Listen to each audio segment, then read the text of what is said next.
Hey guys, you're watching Matt the Musketeer, and today I have the first episode in a new series called Matt's Mailbox, where you guys can submit your questions and I will try my best to answer them and give you my thoughts in a commentary. Now if you guys want to submit your questions for the next video, you can do so by leaving them in the comment section below, or you can send me a Facebook message. The link to the Facebook page is in the description below. And if your question is picked, you do have yourself a chance to win some prizes. So today's question comes from Marcus Groom, and you have won yourself either a copy of Rome Total War 2, Battlefield 3 Premium, or Metro Last Light. So I will be messaging you, and the choice is yours.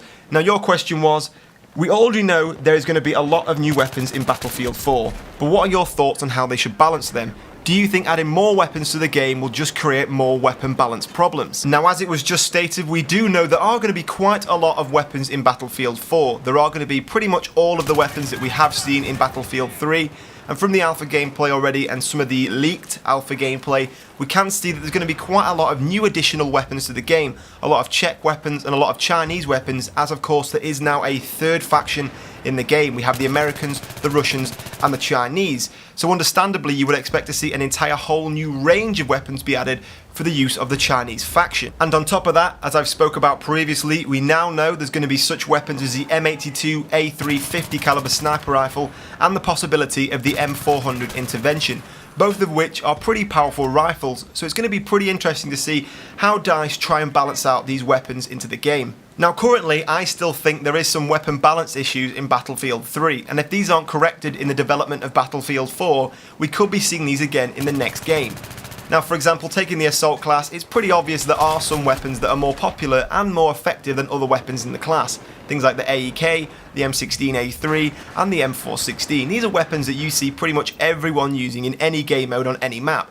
And it's pretty understandable to see why. These weapons are pretty effective compared to other weapons in the class. Now personally, I have no issue with these weapons if they're being used in the right situation. For example, the AEK, you've probably seen a lot of gameplays where I'm using this weapon in close range situations, because this weapon is perfect for that kind of contact. It's got a high rate of fire, a high level of damage, but it does have quite a lot of recoil, which is quite manageable at close range. And then things like the M416 has a slower rate of fire, less recoil, but it is more accurate at mid to long range combat. Now this is where the problems with the M16A3 come in. Now I do use this weapon from time to time in the correct situation. If I was playing Rush on Striker Karkin for example, I probably would use this weapon because that kind of map requires very close range combat indoors and then quite long to mid range combat externally. So you want a weapon that is pretty powerful and pretty accurate indoors, but it does have the range to take out targets at quite a long distance. So that kind of situation the M16A3 is perfect for. But this weapon has been designed by DICE, so it's pretty much perfect for every situation in Battlefield 3. No matter what map or game mode you are playing, the M16A3 is pretty much the best weapon you can use in that situation.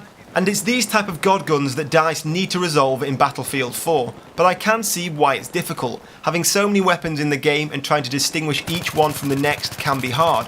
And bringing more weapons into the game, as we are going to see with Battlefield 4, can only make the problem harder.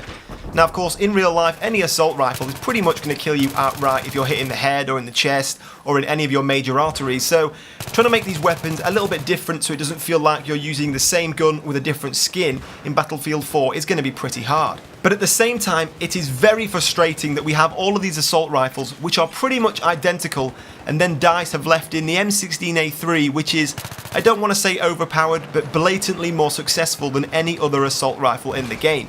I'm surprised DICE never looked at this weapon and thought, you know what, this weapon is better than all of the other assault rifles. We are going to have an influx of players just using this one gun. And that's the thing that frustrates me the most, more than the weapon itself, the players who use it non-stop.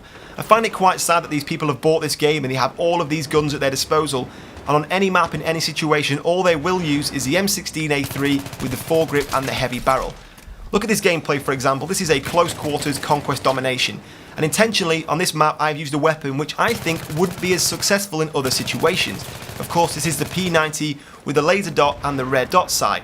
Now this weapon is perfect for close quarters because it has a 51 round magazine, and on this map you often bump into more than one player at once. So having those extra 21 rounds opposed to the assault rifles with only 30 rounds can be very advantageous. And you do see in this gameplay multiple occasions where I take out 1, 2, 3, even 4 guys at once because I have those extra 21 bullets in my magazine. Now this is something I love doing in Battlefield 3, trying to pick the perfect weapon with the right attributes and the right attachments for the right situation. And I think it is actually a skill which players acquire the longer they play a game, and it is quite a useful skill to have. But unfortunately, the M16A3 takes this away from the game.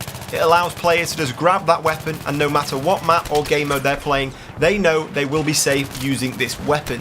So in Battlefield 4, I think we need to see stronger attributes between different weapons, and there should definitely not be the M16 occurrence again where we have a weapon that seems to have all of the attributes put into one weapon.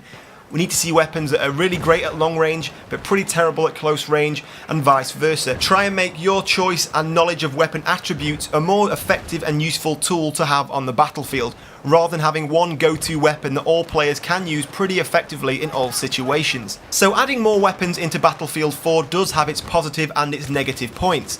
Of course, having more guns in the game is pretty exciting, that we have more things to play with, more guns to look at, more guns to choose from, but of course having all these extra guns in the game, there's only so far these guns can be taken to be different from each other, so it means there will be more chance of there being guns that feel the same, act the same, have the same attributes, but they just look a little bit different from each other. And of course, the more guns that are added to the game means the more chance there is of being loopholes that are overseen by DICE, and we end up with situations like the M26 Mass and the M16A3, which are blatantly more useful than other weapons in the game. But these are just my thoughts and answers to the question. In the comments below, I want to hear from you guys. I want to hear your answers to this question, so tell me them all in the comments below. And don't forget, if you want to have a chance to get your question answered and win yourself a copy of a video game, then you can leave your questions in the comment section below or in a Facebook message. The link is in the description. And guys, if you did enjoy this episode, please give me a like. From looking at the likes, I can tell which kind of videos you enjoy seeing more of and if I should continue with this series. So hit me up a like if you enjoyed and a comment below if you want to see more. But in the meantime guys, thank you for watching and I will see you soon.